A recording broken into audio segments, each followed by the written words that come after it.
Question दिया है कि कमीज पर 25% की छूट थी।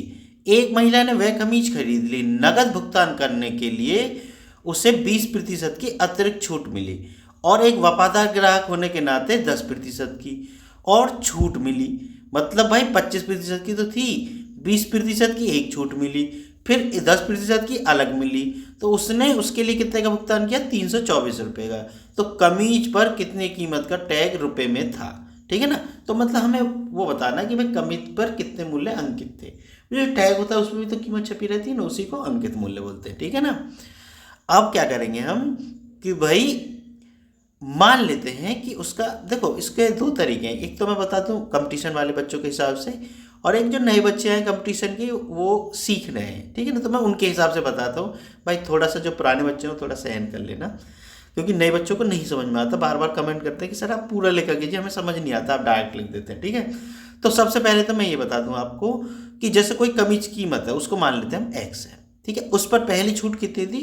100 माइनस 25/100, ठीक है।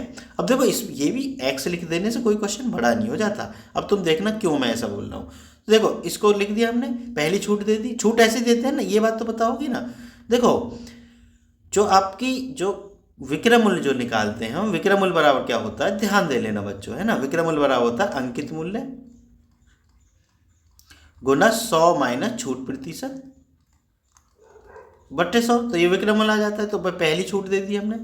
दूसरी छूट अगर लगातार छूट हो तो ऐसे ही लिखते चले जाओ, तो 100 माइनस 20 की है दूसरी छूट बट्टे 100। तीसरी छूट है 10% की, तो 100 माइनस 10/100 दे दी। और लास्ट में सामान कितने का बेचा? फिर भाई ये 3 तो छूट दे दी और सामान बेचा उसने 324 का, मतलब उस महिला ने कितने का खरीदा सामान? 324 रुपये का, ठीक है।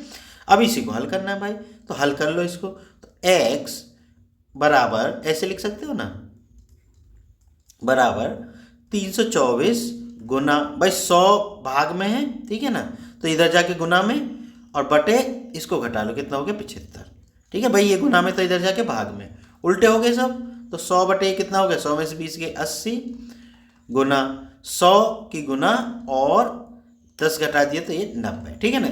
जो तैयारी करने वाले बच्चे हैं जो आगे करेंगे तैयारी, तो वो डायरेक्ट ये वाला स्टेप लिखना, 324 गुना 100 बटे 100 माइनस 25, ठीक है। फिर गुना 100 बटे 100 माइनस 20, फिर गुना 100 बटे 100 माइनस 10, ठीक है ना। ये डायरेक्ट लिखना, तो तुम्हारा पेपर में एक स्टेप बच जाएगा, ठीक है। अब आगे चलते हैं, इसको हल कर लो। देखो 25 चौका 100, 25 3 75, ठीक है ना। इसमें गलती मत करना, हो जाती है इसमें 20 चौक 80 और 20 पंजे 100, ठीक है। तो देखो इस 4 से ये 4 कट गया, और ये तो भाई 0 से 0 कट गई। अब 9 से भाग दे दो इसमें, वैसे तो 27 से है लेकिन पहले हम 9 से भाग दे लेते हैं, ठीक है। 9 से भाग दो तो 9 तिया 27 और 9 छिक्का 54, फिर 3 से भाग दिया तो 12 बार गया। अब भाई देखो नीचे कुछ नहीं बचा है तो ऊपर गुना कर सकते हैं, तो 12 पंजे 60 और 1 0 पीछे, यानी 600 रुपये उसका क्या था?